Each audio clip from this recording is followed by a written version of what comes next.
Semester 2 ya sudahlah dikenalkan teman sama-sama Bona gitu.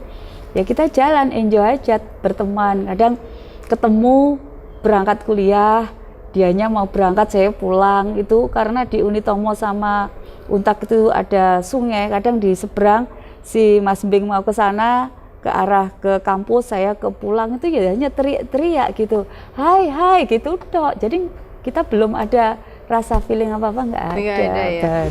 Jadi keseruan itu ya Allah kita lalui dengan apa ya, nggak tahu, mungkin Allah itu loh sudah menakdirkan. Jadi apa, step by step itu kita lalui.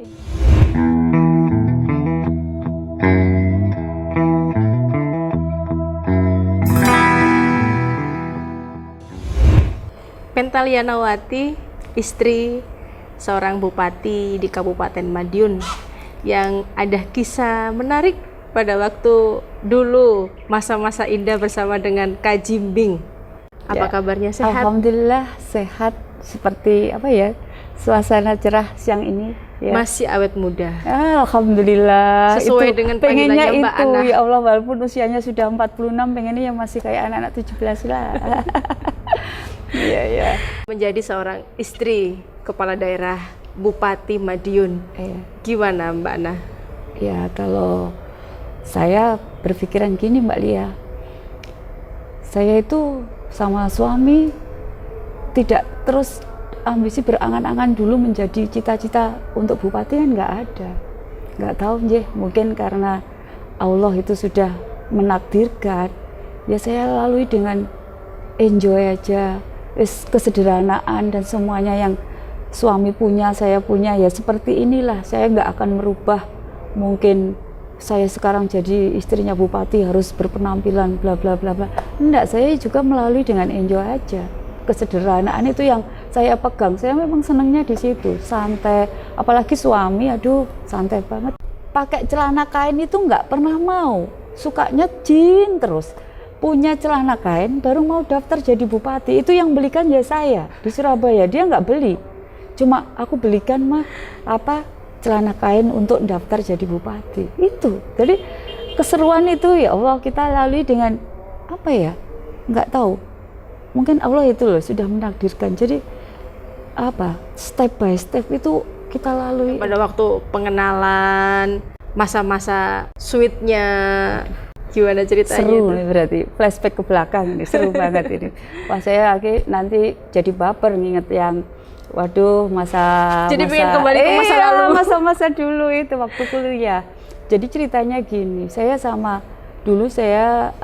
Mas Bing ya, aku manggilnya kan kalau harian Mas Bing ya. Sama Mas Bing itu kenal mulai semester 2 waktu kuliah di Surabaya. Sebenarnya sama Mas Bing itu teman SMA. Sama-sama sekolah di swasta di Kota Madiun. Kebetulan Mas Bing di jurusan IPS, saya di IPA. Jadi jarang ketemu sama anak IPS sama IPA, itu jarang. Terus ya kita enjoy SMA itu nggak tahu apa-apa yang mana Mas Bing. Mungkin Mas Bing tahu, aku yang nggak tahu. Padahal di satu sekolah. Betul. Coba kalau dulu sudah ada sosmed seperti sekarang ya, iya, pasti main TikTok ya, kan tiap hari. Di situ masih cepet, tahunnya kan cepet. Terus akhirnya waktu kuliah, ya alhamdulillah nggak tahu kenal. Semester 2 ya sudahlah dikenalkan teman sama-sama Bona gitu. Ya kita jalan, enjoy aja berteman. Kadang ketemu berangkat kuliah, dianya mau berangkat, saya pulang itu karena di Unitomo sama Untak itu ada sungai. Kadang di seberang si Mas Bing mau ke sana ke arah ke kampus, saya ke pulang itu ya hanya teriak-teriak gitu. Hai hai gitu tok. Jadi kita belum ada rasa feeling apa-apa, nggak ada ya. Baru ceritanya selesai kuliah kok diketemukan lagi. Jadi waktu selesai kuliah saya pulang ke Madiun, Mas Bing masih di Surabaya, tapi nggak tahu kok di Madiun itu ketemu. Akhirnya nggak tahu, disitulah mungkin kita benih-benihnya terus ketemu dan bla bla bla bla lah. Akhirnya kok nyambung. Atau jangan-jangan Mas Kaji Bingnya itu sudah menyimpan benih-benih pada waktu di Surabaya. Nah itu saya nggak tahu. Nanti kalau dia tahu, waduh ini sama-sama gengsinya, nggak mau ngungkapin kayak gitu. Ya. Tapi ada kaget nggak sih sebelumnya mungkin nggak ada angan-angan gitu kan. Nah, tiba-tiba saya jadi istri bupati nih. Ya sempat kaget pas waktu saya jadi itu, sempat berpikiran gini, bener tak ini? Terus saya sampai sempat, bisakah aku melalui ini? Sampai sempat kebayang kayak gitu pas jadi itu. Jadi perhitungan selesai, kira-kira kan ya ini cerita aja ya, pas waktu pemilihan itu kan saya puasa, habis maghrib itu kan saya sudah buka maghrib, saya itu habis sholat sama suami di kamar, itu sampai nggak kepikiran, saya nangis, bener toh ini, sampai sempat gitu. Akhirnya suami ke saya bilang, mah jadi. Nah, saya sempat nangis, bener nggak? Saya merinding banget nih, Iya, Mbak. terus bismillah lah, saya apapun saya dampingi, saya lakukan. Terus yang terpenting karena suami kan bapak ibu sudah nggak ada, kalau yang saya masih punya bapak ibu, saya langsung telepon bapak sama ibu kalau suami jadi gitu. Saya sampai ini merinding juga. Iya. Jadi itu nggak sempat, karena ya nggak terbayang aku pengen nyalonkan aku gini, enggak. Jadi yang aku lalui itu ya sederhana aja, enjoy aja, nyantai gitu loh. Jadi nggak terus ambisi. Kalau ambisi kan mungkin saya sebelum saya sudah mempersiapkan bla bla, saya itu enggak apa-apa, saya yang lalui aja dengan enak gitu loh. Maksudnya tenang dan sebagainya. Ya sing pas nggak tenang ya pas hari H itu aja. Mbak Ana juga dulunya adalah seorang PNS. Iya, ASN biasa saya. Jadi saya itu melewati hari-hari itu enjoy bersama anak-anak. Pagi sebelum saya berangkat, nganter anak sekolah, terus baru berangkat kerja, engkau pulang ya gitu. Kalau saya sempat bisa jemput, ya jemput, nganter les. Jadi kebiasaan kayak gitu. Kadang anak-anak, mama ayo beli pentol, ayo beli batagor, enak dengan enjoynya. Saya ya gitu. Kadang saya merasa pas jadi itu saya juga kehilangan momen-momen sama anak-anak untuk bareng-bareng, terus jemput, les. Kok jelalah kebetulan ya saya yang lalui 2018 September jadi, mulai kerja, terus 2019 setahun saya lalui itu padat banget kegiatan ya. Saya yang dampingi suami, yang padat kegiatan saya sendiri. Lah, jelalah mungkin Allah ya juga itu, kok ada pandemi COVID-19. Akhirnya saat pandemik, anak-anak kan di rumah itu kan, akhirnya saya bisa mendampingi anak-anak itu di rumah hampir 2 tahun. Baru menemukan momen dengan anak-anak. Betul, jadi mulai yang nomor 1 ujian SMA di rumah, akhirnya saya bisa dampingi. Yang nomor 2 ujian kelas 6 masuk SMP, ya di rumah bisa dampingi. Seandainya nggak ada pandemik, saya mesti nggak bisa dampingi anak-anak itu terus. Kemarin dari 2018 itu aja saya kadang ketemu anak-anak itu kayak kejar-kejaran gitu, sama suami juga kejar-kejaran. Jadi ada hikmah positifnya, ada hikmah negatifnya di saat pandemik itu. Berarti quality time sama Mas Kajimbingnya Iya juga, walaupun beliaunya kerjanya ya di saat pandemik lebih fokus, lebih pemikirannya lebih susah, karena pandemik itu kan dampaknya tidak hanya satu sisi, terus semua terdampak, mulai anak-anak sampai dewasa, aspek ekonomi, sosial, apapun. Makanya pemikirannya lebih lebih susah, lebih sulit untuk memikirkan pandemik ini. Jadi ya plus minusnya di situ. ada perbedaan nggak sebelum dan sesudah? Maksudnya sebelum menjadi bupati, sekarang sudah menjadi bupati.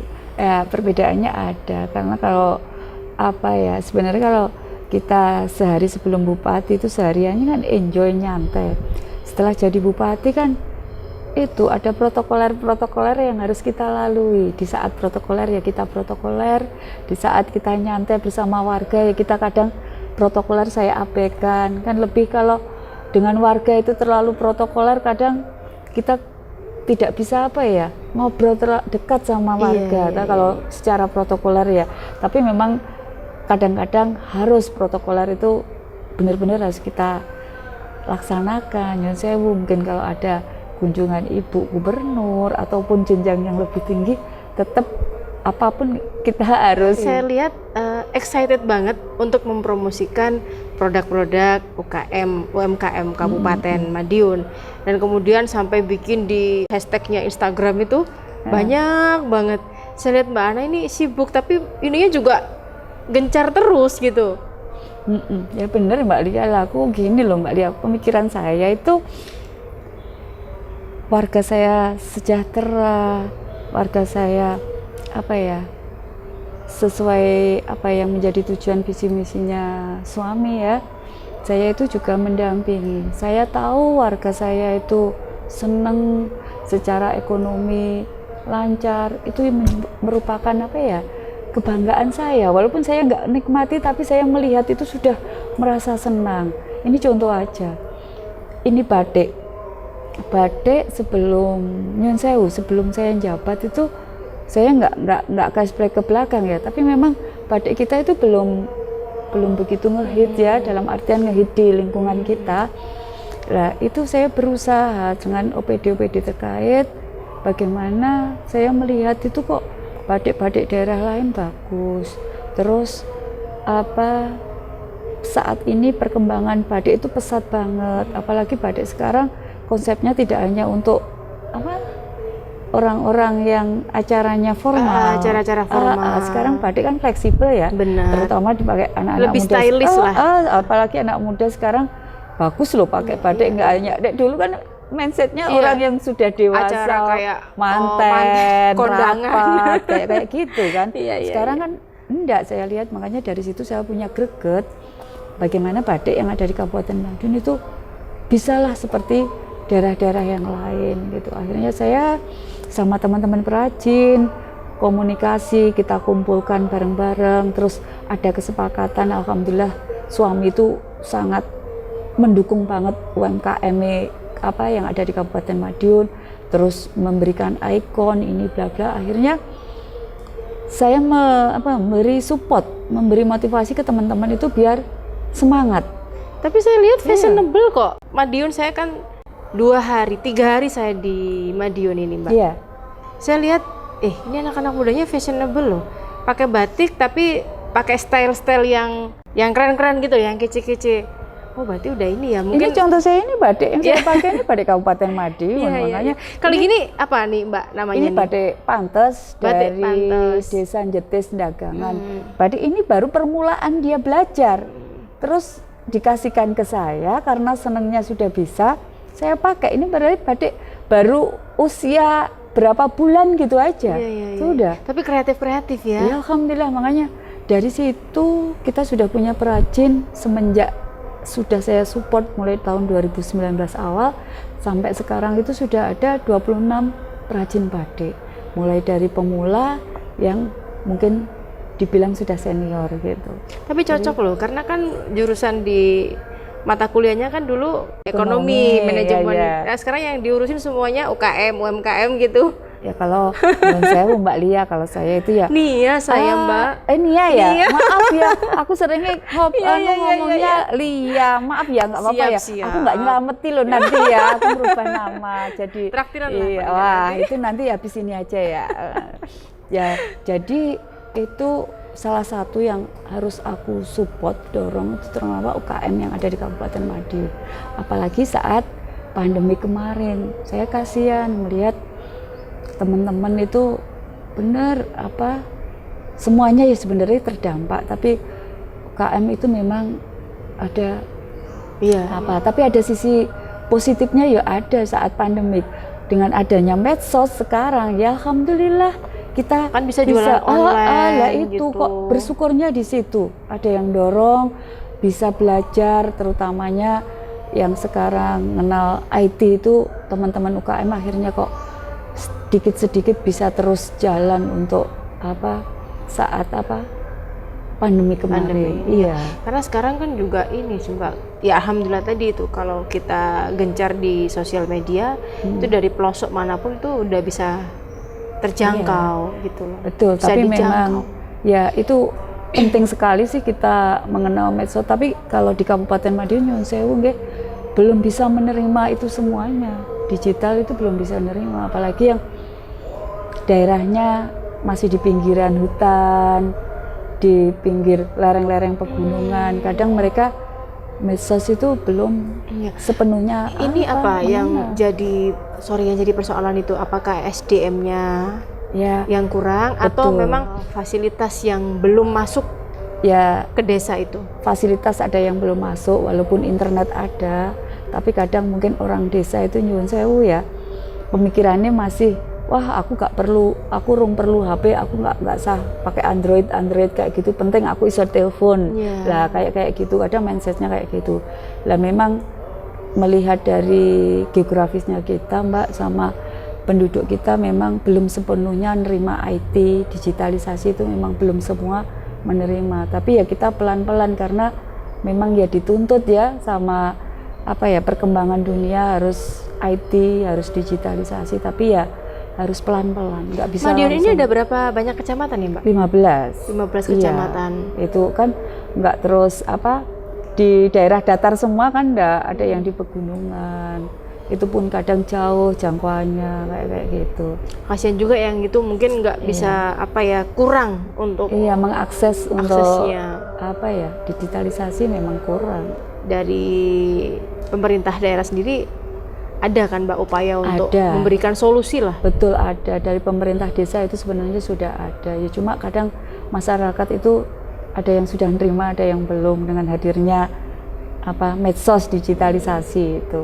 Tapi saya kira kalau anak-anak muda oke semuanya, tapi kalau yang sudah usianya mungkin sudah usia lansia, kadang mereka pasrah, kadang ada yang mau belajar IT, ada yang enggak. Pokoknya aku iso nelpon, iso ngomong, itu seneng gitu aja. Apa sih yang jadi unggulan di sini? Kita kalau unggulan dalam hal apa? UMKM, seni atau apa? Iya, kalau seni pencak silat ya? Kalau seni kita lagi unggulkan dongkrek. Kita kan seninya dongkrek. Oh, bukan pencak silat. Kalau pencak silat itu karena di Kabupaten Madiun itu banyak perguruan silat, kurang lebih 14 atau 15 gitulah. Itu makanya diangkat kenapa menjadi kampung pesilat Indonesia itu. Jadi biar mewadahi teman-teman yang pesilat itu, karena pesilat itu kalau dulu image-nya hanya olahraga kayak gitu ya. Atau ini sih Mbak, ada lagi yang kadang-kadang makna konotasinya itu kayak silat itu pertarungan gitu nggak sih? Ya mungkin ada yang gitu ya, tapi makanya ini konotasinya tuh nggak enak gitu loh. Ya kalau kita mengenal pesilat itu mesti identik dengan wah orang kuat, orang gini kayak gitu enggak. Tapi sekarang dengan adanya kita wadahi dengan nama Kampung Pesilat Indonesia yang ada di Kabupaten Madiun, itu biar mewadahi teman-teman yang kampung pesilat, yang pesilat-pesilat kurang lebih 15 atau 14 itu ya.